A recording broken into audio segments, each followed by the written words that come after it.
Alright, I was sitting here bored. I don't know whether y'all see it or not, but that's just a little bitty piece of foam. And I was telling y'all about your wind noise and your foam. And I know I ain't doing this right, but I ain't in the mood to get up and do it right. So I'm going to set the camera down right there for just a second. And then I'm going to stick this in here.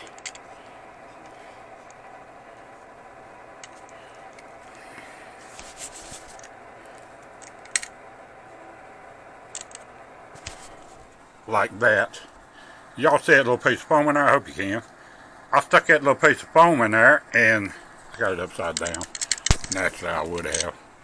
I got it upside down. No, I got it right now. Right there's a little piece of foam and it's right over where the microphone is on this camera. Well, this is a waterproof case, so it's not supposed to have that hole in it, and it's no longer waterproof. But since I'm not going swimming nohow, I'm gonna leave it where I can, I can kind of protect my camera.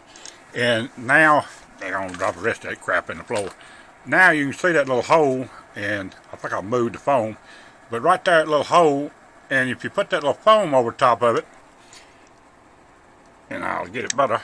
If you put that little foam over top of it, and then put the camera in there, or if you just take that foam and stick it over the hole, you can take a drop of super glue or something and stick it over the hole, or put just a couple of pieces of double-sided sticky tape, anything to hold it over the hole. Don't cover the hole up with anything but the foam, but use something to hold the foam in place, and you'll be surprised what it'll do for the wind noise. I just thought I'd share that tip with you. Now, if I can figure out how to cut this damn camera off, I'll be alright. Hello, peeps. This is going to hurt my butt if this don't actually work.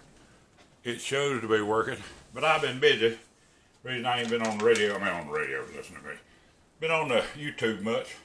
This is the first charger I bought when Sarah bought, when she got her first stuff. I hope you can see that. Let me see if I can see. I don't know. I can't get it where I can see what's going on. It's a Venom Duo Pro Duo charger. It's a good little charger. 80 watts, 2 channels. It's not bad. It'll do everything you want it to do. But it wasn't enough to keep both of us in batteries charged.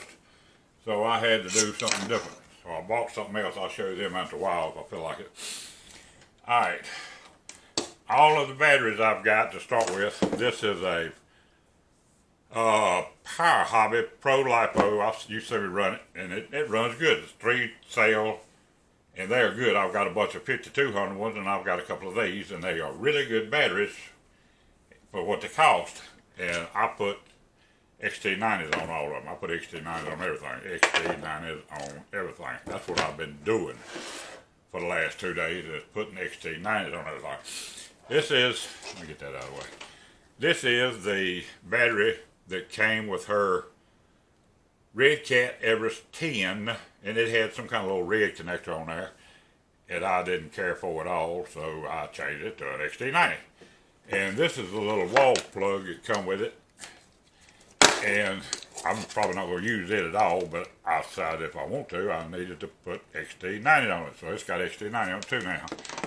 And then I've ordered some of these Zop Power Li-Pilot RC battery, 11.1 volt, 60C, 500 milliamp. Kevin Talbot and Pat Fagan and all that crew, they run them, and if they don't tear them up, I ain't going to hurt them. So I've got a couple of these, and I can run them in anything I want because they've got XT90s on them. I don't know how to solder good, so that's a mess. All right, this is the battery. I hope y'all can see this. This is the battery that came with my Hobbyco ARCHON Rise drone. This is a T-plug, like a Dean's plug, but it looks better. I like the looks of them. And I didn't change them to XT90s because I just didn't think I wanted to do that with them. So I'm gonna charge them with this charger here, and balance them with the Venom Pro Duo. But what I did do, let me get over here and reach, and y'all can't see me reaching because I'm sitting here in my underwear. And I was checking the speed controls and everything out on our 2 new Redcats, and this is my Redcat right here. Right, I don't know whether y'all want to see it or not, but the speed control says you can run 2S and 3S Lipos. So these little old batteries right here are bound to be better than this battery.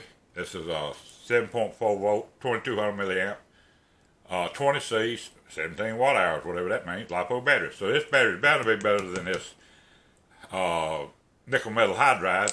So I can take this, let me see if I can get it plugged in there right, and plug that Dean's connector with the adapter I made in it, and then run it in her Redcat. I ain't gonna show it to you because I have to move the camera and I don't want to. But I can run it in her Everest 10 now, and I can run it in this. I can run it in this. And I can run these, I mean not that, I can run these in there because although that thing's got a yellow sticker on it somewhere on the ESC lead that says 6-cell nickel metal hydride or 2-cell Lipo, the speed control itself got a sticker on it that says 6 to 8 or 9-cell nickel metal hydride and 2 or 3S Lipo. So I'm going to go with what the ESC says. If it smokes, it smokes. If it don't, I'll put something else in there. But that's what I've been doing for the past 2 days or 3 days while Miss Bly was out of town. Getting situated and getting orientation for her new position at a worldwide company, and I won't go into that because I don't have permission, so I'm not going to do that. But I've been wiring batteries and burning my fingers and everything else, and I was going to show you my soldering station. It's a Hacko. It's branded some hobby shop. I mean, some hobby place. It's not got Hacko on it, but it is a Hacko. And it's a darn good battery soldering station, so I'm pretty sure that's all right. I can do a good job. I never was able to solder till I got that thing. Anybody that don't have a good soldering station, you're wasting your time. You need to get, if you're going to solder very much, you need to get a good soldering station.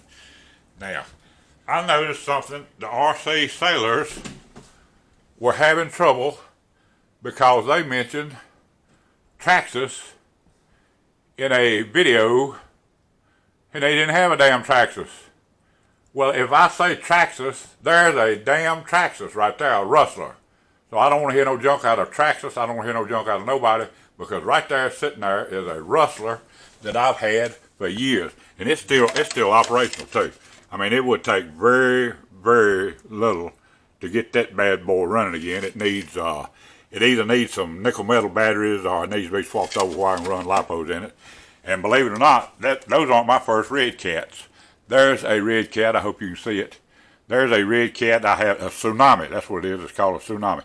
And this thing is very well made to be a Redcat back in this early 2000s. I can't show y'all everything in it because I don't have it where the light's at.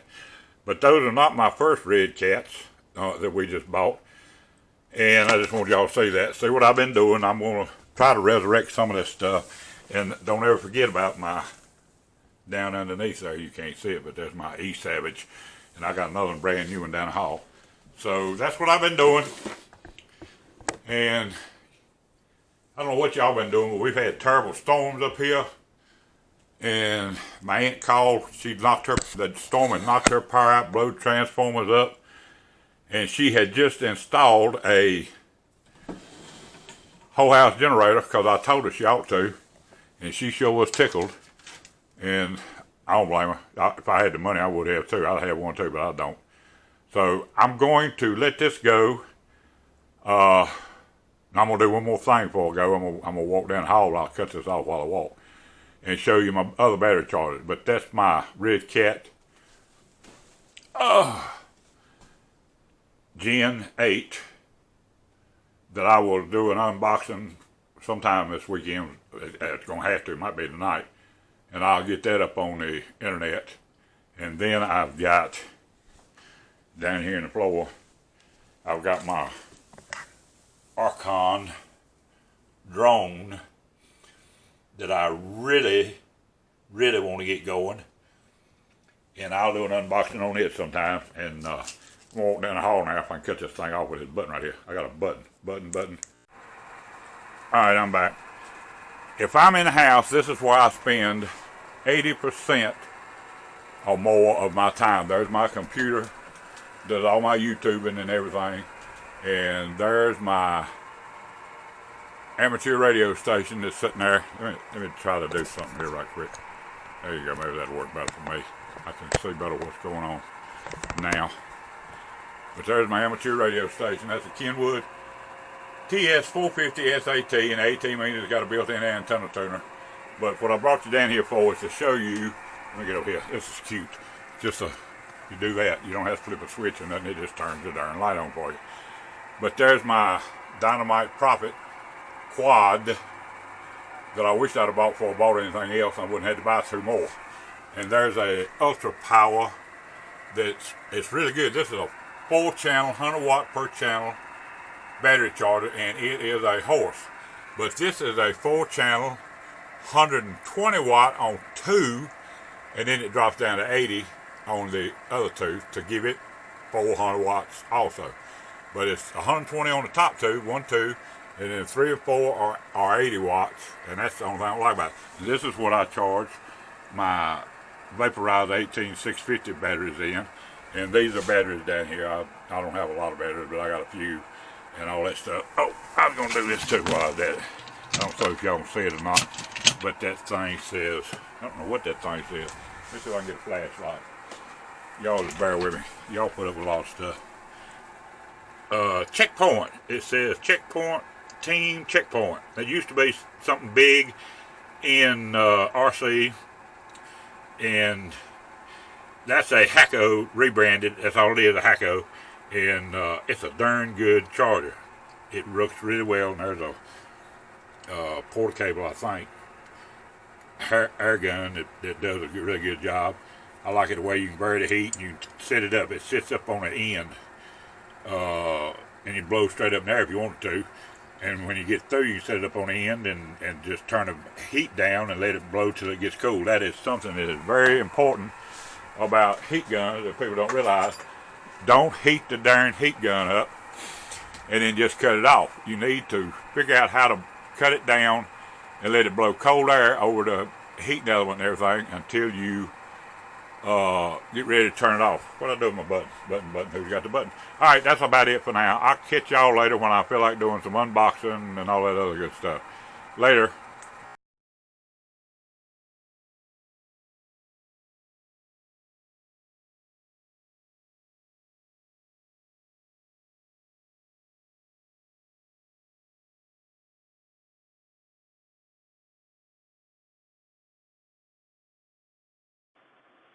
Endeavor to persevere.